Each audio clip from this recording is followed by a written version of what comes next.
ኣብ ሂወት ብጣዕሚ ሕጂ ደጋጊመ ልነግረኩም ነገር እንተደኣ ሃልዩ ሰለስተ ብጣዕሚ ኣዝየን ወሰንቲ ዝኾና ነገራት ኣለዋ እዘን ነገራት እዚአን እንታይን እየን ወይ ማዕረ ክንደይ ኣገዳስነት እንትረኣይኩምኒ ከዓኒ ሼር ክገብረልኩምዎ ፅቡቅ ጌርና ብዛዕባ ዲስካስ ንገብር ኢና እዘን ናይ ሎማዓንቲ ከዓ ብጣዕሚ ኣዝዩ ወሳኒ ዝኾነ ካብ ኩሎም ሓይልታት እቲ ዝበለፀ ሓይሊ ዓለምና ካብ ዝረኣየቶም ብጣዕሚ ፍሉያት ዝኾኑ ሓይልታት ናይ ኩሉ ነገራት መልሲ ዘለዎ እምነት ዝብል ክላስ ኢና ክንርኢ So it's amazing ብዛዕባ believe ክንርኢ ኢና ሎማዓንቲ It's gonna be amazing class ብጣዕሚ ኣዝዩ ደስ ዝብል ብሉፅ ዝኾነ ክላስ ክህልወና እዩ እምነት is beautiful ኣሕዋት እዛ ዓለምና ዝረኣየቶም መዳርግቲ ኣልቦ ዝኾኑ ካብ ኩሎም ሓይልታት እቲ ናይ መጨረሻ ናይ መወዳእታ እንብሎ ዝሓየለ ሓይሊ እንታይ እንተረኣይኩምኒ is belief እምነት እዩ So ናብዚ ቅድሚ ምኻድና ግን ከመይ እምነት ዝሰርሕ ብዝግባእ ቅድሚ ምርኣይና እውን ዘን ሰለስተ ነገራት ብጣዕሚ ኣዝየን ኣገደስቲ ዝኾና ሼር ክገብረልኩሞ ብድሕሪኡ ናብቲ ሎሚ ዘዳለናዮ እምነት ዝብል ክላስ ክንከይድና ምክንያቱ ዘን ሰለስተ ነገራት ብጣዕሚ ምስ እምነት ዝተተሓሓዛ ስለ ዝኾና እዩ So ተቐዳማይ ብጣዕሚ ኣዝዩ ወሳኒ ዝኾነ ነገር ትምኒት እዩ ኣሕዋት ሓደ ሰብ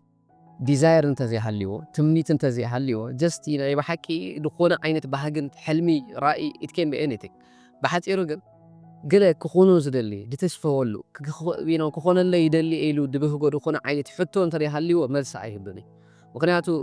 እቲ መስርሕ ፍሉጥ እዩ ሓቀይ ተሓተት ክወሃበካ እዩ ስለዚ ትምኒት ክንብል ከለና እቲ ሕቶ እቲ ክሊር ስለዚ ኤቭሪዋን ኩላትና ኮፍ ኢልና ሓንቲ ክንሓስባ ዘለና ነገር ተደኣ ሃልያ ናይ ብሓቂ ኣነስ ትምኒት ባህጊ ኣለኒ ዶ ጀስት ስቂለ ንእግረ መንገደይ ድብህጎ ንእግረ መንገደይ ድምነዮ ዘይኮነ ናይ ብሓቂ እዚ ነገር ዝስ ፈጣሪ እንተድገብረለይ እዚ ነገር ዝስ ኣብ ሂወተይ እንተድኽሰት ኢለ ድብህጎ ባህግስ ኣለኒ ዶ ሕቶ ኣለኒ ዶ ብሓፂሩ ምክንያቱ ገለ ነገር ክምለሰለይ እንተደኣ ኮይኑ I need to have ዝኾነ እንታይ ድበሃል ክህልወኒ ክኽእል ኣለዎ ገለ ድሓቶ ነገር ድብህጎ ነገር ክህልወኒ ክኽእል ኣለዎ ሓደ ትምኒት ዘለዎ ባህጊ ዘለዎ ሕልሚ ዘለዎ ራእይ ዘለዎ ሰብን ዘይብሉን ብምንታይ ይፈላለ እንተረኣይኩን ምክንያቱ ራእይ ዘለዎ ሰብ ዓለልሃዋ ኣይነብርን እዩ ናብ ትምኒቱ ይድባየ ዝኾነ ክበፅሖ ዝደሊ ቦታ ስለ ዘለዎ ብኣእምሩ ገለ ዝረኣዮ ነገር ስለ ዘለዎ ናብኡ ንምብፃሕ ይድጓየ እንተዘይኮይኑ ግን ኣሕዋት ኩሉ ግዜ ክንትስእ ከለና ንጓዓዘሉ ዝኾነ ዓይነት ጉዕዞ እንተደኣ ሃሊና ዝኾነ ኣብ ኣእምሮና ዘቐመጥናዮ ነገር እንተደኣ ሃልዩ ጀስት ምስ ድረኸብናዮ ሰብ ኢና ክንከይድ ምስ ድመፀ ሶሻል ሚድያ ኢና ዘው ኢልና ክንኣቱ ምስ ኩሉ ኢና በቃ ንሓናይ ምስ ድበለና ኢና ይልክዕ ከምዚ ውሕጅ ኢና ክንከውን ግን if you have something ድኾነ ብኣእምሮ ይድሓስቦ ገለ ነገር ገለ ድብህጎ ድምነዮ ነገር ተደኣ ሃሊኒ ግን ብንጉን ዓናይ ምስ ዝበለኒ ሰብ ኣይከይድኒ ክፈተኒ ምስ ዝበለኒ ሶሻል ሚድያ ኣይጥውቆነ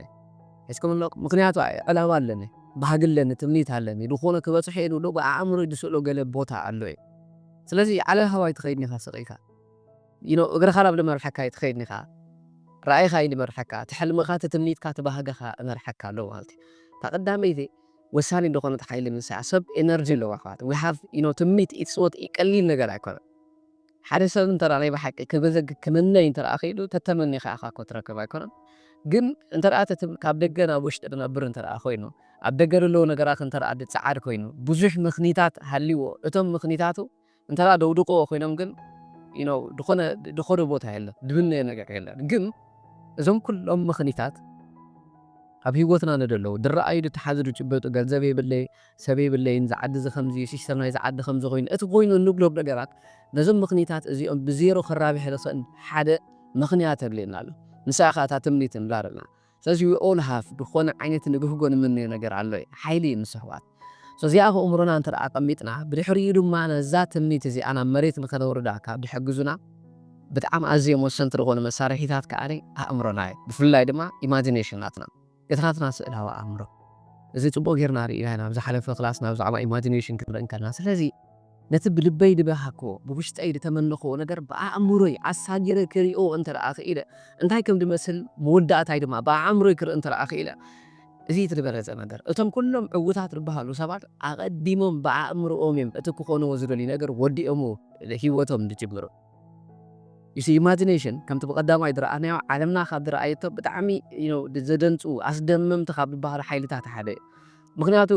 ብናትካ ኢማጂኔሽን ብናትካ ስእላዊ ኣእምሮ you can go anywhere ሕፅረታት ዝበሃል ነገራት ደይብሉ እቲ ስኻ ትደልዩ ነገራት ትብህጎ ነገራት እትሰርሐሉ እትፈጥረሉ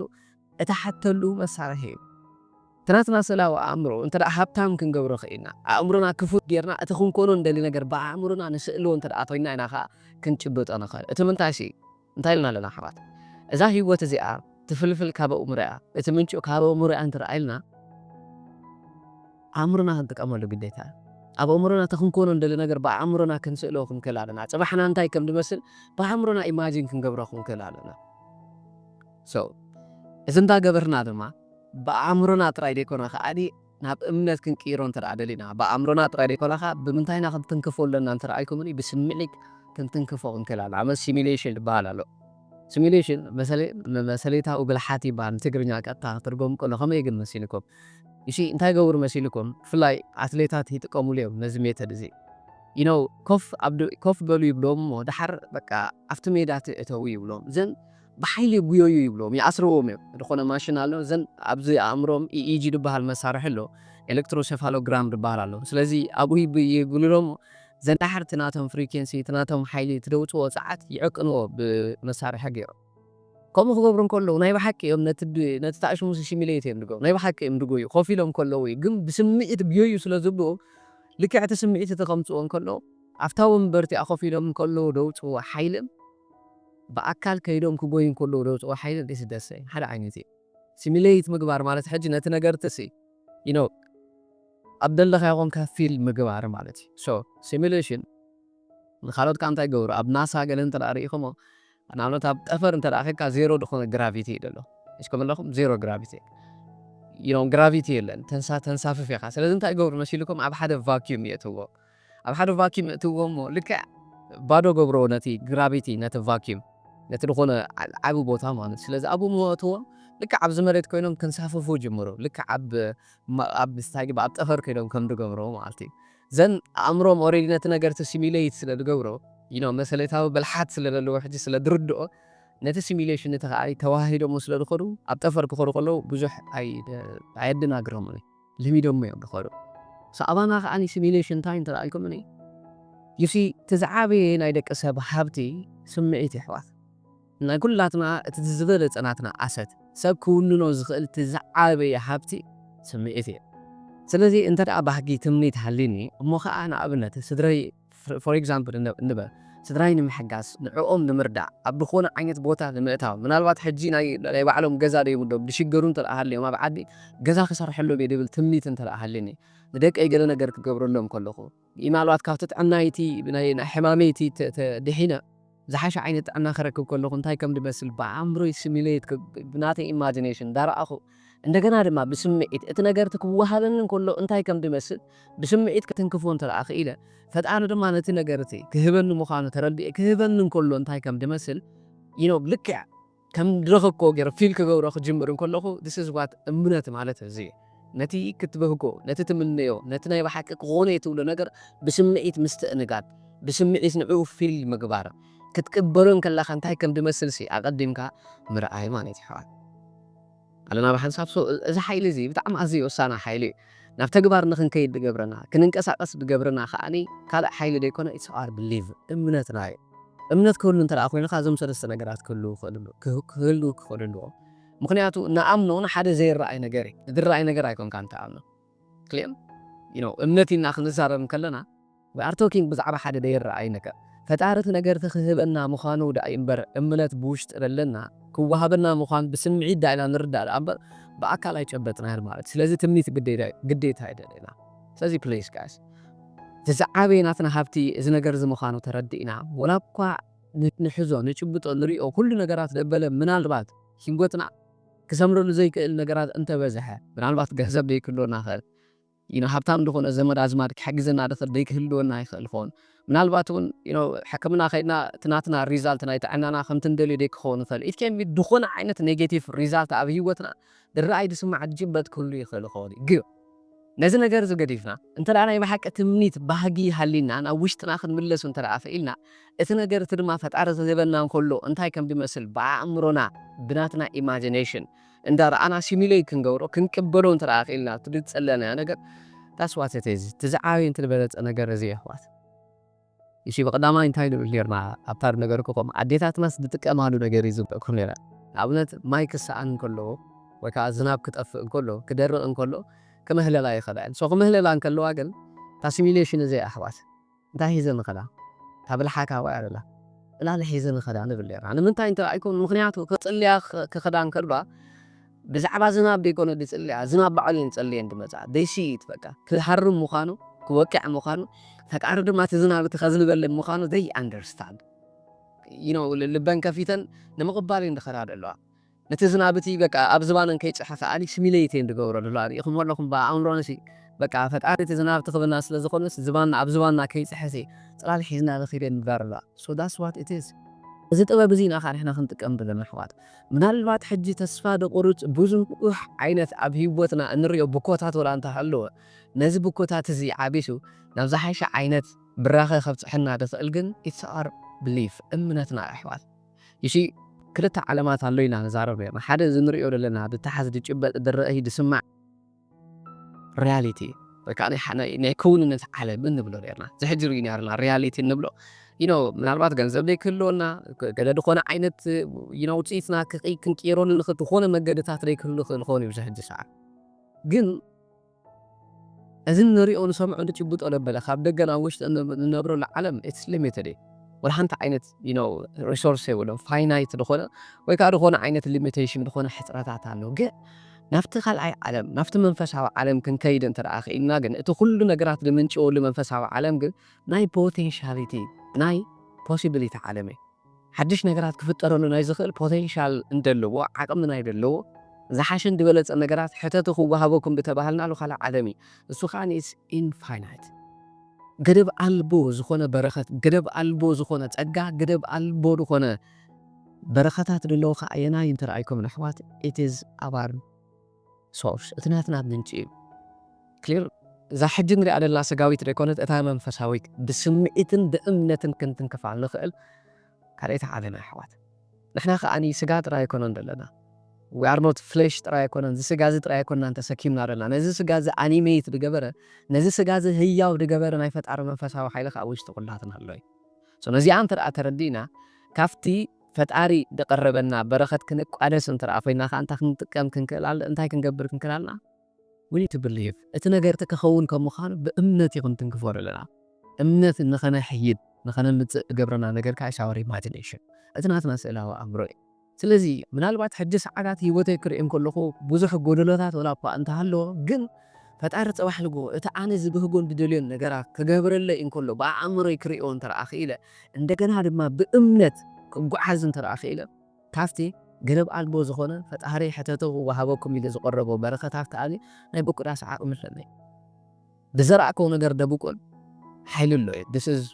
what we are calling the spirit clear ስለዚ እንታይ ይግበር ልክዕ ንሓደ ሓረስታይ ንሓንቲ ዘርኢ ክዘርኣ እንከሎ ብእምነት ነታ ፍረት ኣእትዩ ብድሕሪኡ ሸሓት ገይሩ ክህቦ ዝኽእል ሓይሊ ከም ደለዎም ተረዲኡ ድዘርኣ ንሕና ከኣሊ እታ ሕጂ ደላትና ሓሳብ እታ ሕጂ ደላትና ባህጊ እታ ሕጂ ንምንያ ደለና ነገር ብእምነት ኢና ኣብቲ ናትና ሳብኮንሽስ ኢልና ዝፀዋዕና ተሕተውኖ ዝበልና ኣእምሮ ኣብኡ ንዘርአ እንተደኣ ከምኡ ጌርና ክንዘርአ ክኢልና ይሲ ፈጣሪ በኣልና ንክሰርሕ ዕድል ንህቦ ኣለና ሕጂ ዝሓተትናዮ ነገር ብእምነት ንኸወሃበና we are becoming ready ድልዋት ንኾን ኣለና ልክዕ ከምቲ መሬት ድዘርኣካ ላ ትህበካ እቲ ናትና ኣእምሮ ከኣሊ እቲ ናትና ምፍላይ ሳብኮንሽስ ተሕተውኖ እንብሎ ደለና it's universal mind እቲ ዝደለናዮ ነገራት ኦልሬዲ ፈጣሪ ኣብኡ ኣቐሚጥዎ ኣሎ እዩ ስለዚ ኩሉ ነገራት ካብ ደገ እፅውፅው ኣቢልና ዓይንና ደይኮነ ዓይኒ ሕልናና እቲ ናትና ኢማጂኔሽን እቲ ናትና ስእላዊ ኣእምሮ ክንጥቀም ናብ ውሽጢ ክንኣቱ እንተረኣ ኽኢልና በርቢርክያም ዘይውድኡ ጸጋታት ኣብ ውሽጢ ኩላትና ኣለዎ እዩ እዛ ንኩሉ ሰብ ብዘይ ምድላው ፈጣሪ ዳሃቦ እዩ ግን ድኽልክለና ዓይና ይተረኣይኩምኒ እቲ ድመፀናግታ ኣባብያ እቲ ኣብ ኣእምሮና ተሰሪቱ ዘሎ ፕሮግራም እዩ ኣይክእልን እየ እንብሎ ነገራት እዩ ወሪድና ኣነ ንብሎ ድኾነ ገደብ ሕፅረት ስለ ዘለና እዩ ግን ካብቲ ገደብን ሕፅረትን ክንሓልፍ ዘኽእለና ይሳሩ ኢማጂኔሽን ስለዚ ናትና ኣእምሮ ተጠቒምና ኢማጂኔሽን ናትና ተጠቒምና እንተደኣ እታ ንብህጋ ነገር ክትመፅእ እንከላ እንታይ ከም ትመስል ብስምዒት ክንትንክፋ እንተረኣ ኽኢልና we have now belief እምነት ኣለና ሕጂ እቲ እምነትና ኢኻ ፅባሕ ንጎም ዋሓስና ድኾኑ ማለት እዩ እምነትና እምነት ጎቦ ክንቀሳቐስ ይግባል ሓቂ ማዕረኽንሉ ሓይሊ ከም ደለዎ እዩ ዝንገረሉ ይኮነሊ ኣይኮነና ኽላል so دحين زعبات هجوبو تسمحلنا بو كم تمثالي تواهبنا له كم مثالي تواهبنا له أتريست كن جبنا ننقص أصله هذي تعنا ننقص أصله نبي تسمنا رهوة نبي تسمنا فقري نبي تسمنا قال نجارك ننقص سلامنا ننقص أصله عرق سلو بالليل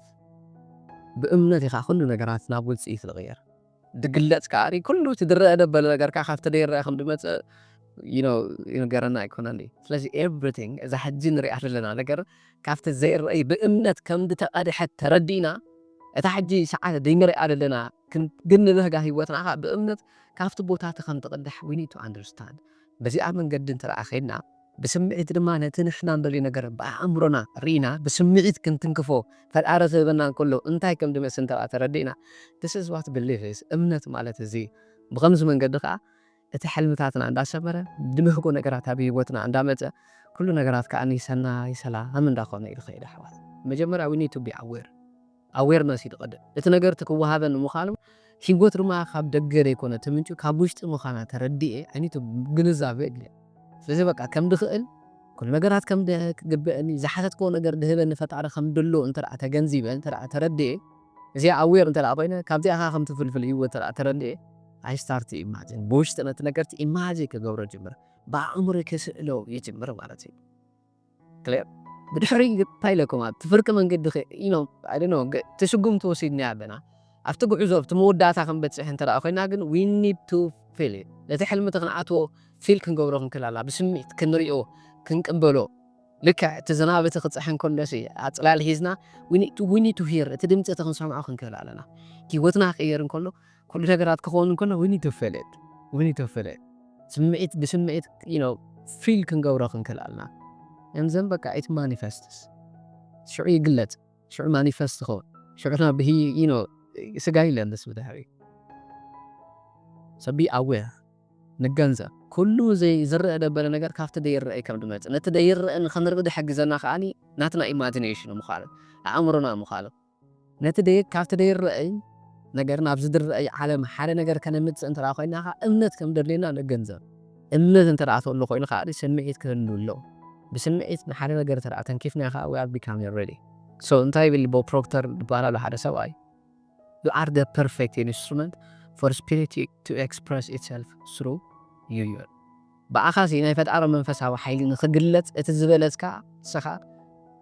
تدبلت مسارح اسم سخا أخايدي مدلو so فتاري كل جزء دو حزننا بأنا مثلا دسرح كل جزء بأنا لحلف نايفت أرى منفسها وحيلي اللوي if you choose a picture بعمرنا حدث اللي انت لأهلنا اتنا قرتها أخذ بجحهم وخانا انت لأ بسمعيت نتنكفو قينا spirit will develop it فتعرزي نلو كمعبولوي كمرحكاي كوس دكاي كهبكاي كمانته هوا جنب أنا يدسرح زي نجاري so اتمسرح أنا مخالي تربيني I need to understand بخمي كم سرح فرد كخلال علينا so this is how it works نعم نتريو حتى ما جيس ماشي انت لأهل انت أران شخص بكافين أران شخص تقول قديتا بانانا انت على قبل على بانانا تقول قديتا زيتون انت على زيتوني هذا تقول so this is مجملا بحسب درجة you choose حد نجار تمرد بدهري جن هذا مرات كأنا نجار كتتحن انت لأخوين هذا ما باتن برس كتجبرانك حكي عملت حمتي جوس ماشيني أتوا بينكم سقيلكم تراتيهم دمت نجار لنا so انت هنجبر كن كرالنا we need to push the pattern حكي أكونني سوكيت اتناسي بخمسة بقلي لهر نعمل سوكيت على حكي already حيدنه إلكتريك على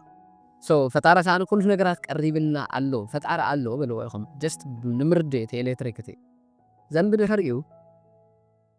we have أمره خالنا تماشي انتي أخا تواهباتنا لأمرنا والتي لحركة حساب كاتواهبنا سمعت البهات أمنت البهات مساريتات كاتواهبنا له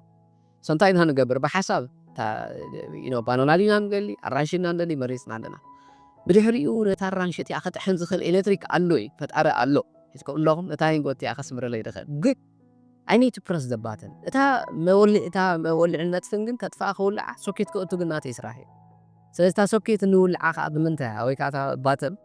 نتوق عاقا نخد إحنا لنا نقول عاقا بس مئتي هواد بإيموشن ناسنا كلير سلس بسمعت نتنقر تنترى أنا قبولو خينا خاني نتا ماشي نتي أبرنس جيرني علينا already ديتو مغنيا وماشين كان سبحانه قول مستاي ديتو مغنيا روغونا عينة ماكا مستاينا دي ترفي مرحبو دي ترفي سلام مخاهر دي ترفي كل نقرات كالي سناي مخاهر دي ترفي وركلي ترى لالي نحوه